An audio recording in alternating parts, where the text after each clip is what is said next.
లైఫ్లో నన్ను అర్థం చేసుకునే వాళ్ళే లేరు. నా పిచ్చి కానీ ఎవడి స్వార్థం వాడిది. అందరూ వద్దు వద్దు అని మొత్తుకుంటున్నా ఎవరినో నమ్ముకొని వచ్చేసాను చూడు, నన్ను నేను కొట్టుకోవాలి. ఏం జీవితం రా బాబు. గీత ఒకసారి ఇటు తిరుగు. మాట్లాడకు సుబ్బు. అసలు ఎలా కనిపిస్తున్నాను నేను నీకు? నా బర్త్డేకి నేను పొద్దునే లేచి ఇంట్లో పనులన్నీ చూసుకొని ఆఫీస్కి వెళ్ళి అక్కడ మా మేనేజర్ గారు చెప్పిన జంక్ వర్క్ అంతా కంప్లీట్ చేసి సాయంత్రం మా ఆఫీస్లో కేక్ కటింగ్ ప్లాన్ చేసిన నువ్వేదో నాకు సర్ప్రైజుల మీద సర్ప్రైజ్లు ఇచ్చేస్తావని క్యాబ్ దొరకకపోయినా షేరింగ్ బేస్ పైన పరిగెత్తుకుంటూ వస్తే ఇక్కడ ఏముంది నా మొహం. అలా కాదు గీత, ఒకసారి వెనక్కి తిరిగి చూడు. ఆఫీస్లో ఎప్పుడు ఎవరి బర్త్డే వస్తుందా, ఎవరు ఎలా సెలబ్రేట్ చేస్తారా అని అందరూ వెయిట్ చేస్తుంటారు. ఎప్పుడు ఎవరెవరు కేక్ కట్ చేస్తారా వచ్చి మేద్దామా అని ఎదురు చూసే ప్రతిమ ఈరోజు నా బర్త్డే కేక్ కటింగ్ ప్లాన్ చేసింది. కానీ నువ్వేదో చేసుంటావని వచ్చేసాను. నా కర్మ. ఒకసారి వెనక్కి తిరిగి చూడు. నిన్నే ఎందుకు చూడాలి సుబ్బు? అసలు ఎందుకు చూడాలి? అయినా మనం తిరిగే ఫ్రెండ్స్ని బట్టి మనం ఎలాంటి వాళ్ళమో డిసైడ్ చేయొచ్చు. నీ ఫ్రెండ్స్ అలాంటి వాళ్ళు. మొన్నటికి మొన్న ఆ సన్నిగాడు టిండర్లో నాకు లైక్ పెడతాడా? ఎంత ధైర్యం వాడికి? అసలు ఫ్రెండ్ గర్ల్ ఫ్రెండ్ ఎవడన్నా అలా చూస్తాడా? హే, అసలు వాడికి టెండర్ అంటేనే ఏంటో తెలీదు. కొత్తగా ఇన్స్టాల్ చేసుకున్నాడు. ఫేస్బుక్ లైక్ లాగా ఫోటో కనపడంగానే లైక్ కొట్టాడు. అప్పటికి చెప్పాడు వాడు నాకు. ఇవన్నీ కాదు, ఒకసారి వెనక్కి తిరుగు. నేను తిరిగాను సుబ్బు. మొన్న బోండంగాడు బాబీ మీరు చేసే బిర్యానీ భలే ఉంటుంది, ఎవ్రీ వీకెండ్ మీ ఇంట్లోనే అంటాడా? అరే వాడేదో సరదాగా నేను పొగడాలని అన్నాడు.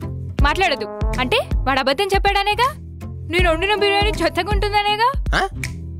For the God's sake please turn back. గెట్లో సుబ్బు, నీ ముఖం చూడమే నాకు ఇష్టం లేదు. నేను చెప్పినట్టు వింటున్నావా నువ్వేమైనా? నువ్వు చెప్పినట్టు నేను నడుచుకోవడానికి? మీ అమ్మ నాన్నని చూస్తే చెప్పొచ్చు నువ్వెలాంటోడు. అవును, మీ అమ్మ ఏంటి మొదటిసారి వచ్చినప్పుడు ఆడపిల్లకి ఏమైనా తీసుకురావాలని జ్ఞానం ఉండదా? ఆవిడకుంటే కదా నీకుండడానికి. పైగా కొడుకింటికి భోజనానికి వచ్చి బంధువుల్లా తినాల్సి వస్తుందని దెప్పుడు ఒకటి. గీత, మా అమ్మనేమనొద్దు. మా నాన్న నీకు ఎంత సపోర్ట్ చేశాడు. ఆ రోజు నువ్వు చేయని వంటని తెలుసు కూడా నేను పొగిడాడు కదా. అంటే ఆ రోజు మీ వాళ్ళు చేసిందంతా డ్రామానా? అరే మంచి యాక్టర్స్ మీ వాళ్ళంతా, ముఖ్యంగా మీ నాన్న. ఎప్పుడు నవ్వే ఆయనకి. అరే నవ్వడం కూడా తప్పేనా? ఎవరైనా ఏదైనా వెపన్తో చంపుతారు, మీ నాన్న నవ్వుతో చంపేస్తాడు. నువ్వు నన్ను ఇలా చంపుతున్నావు. మీ ఫ్యామిలీ అంత తేడానే. గీత, మా నాన్న నీకు అంత సపోర్ట్ చేస్తే అలా ఎలా మాట్లాడతావు? చేశాడు. ఏం చేశాడు?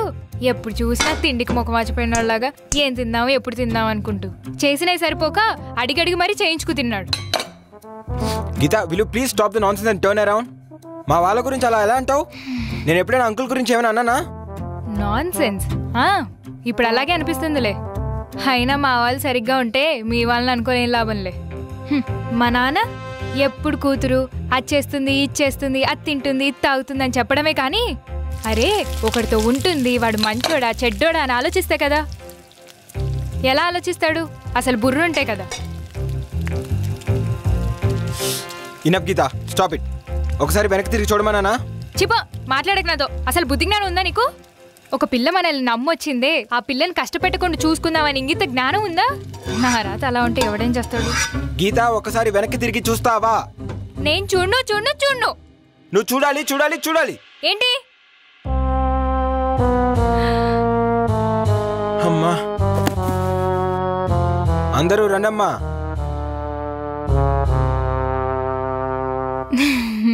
బుక్ చేసావుగో. హాయ్, భోంచేసి వెళ్ళే. అంకుల్,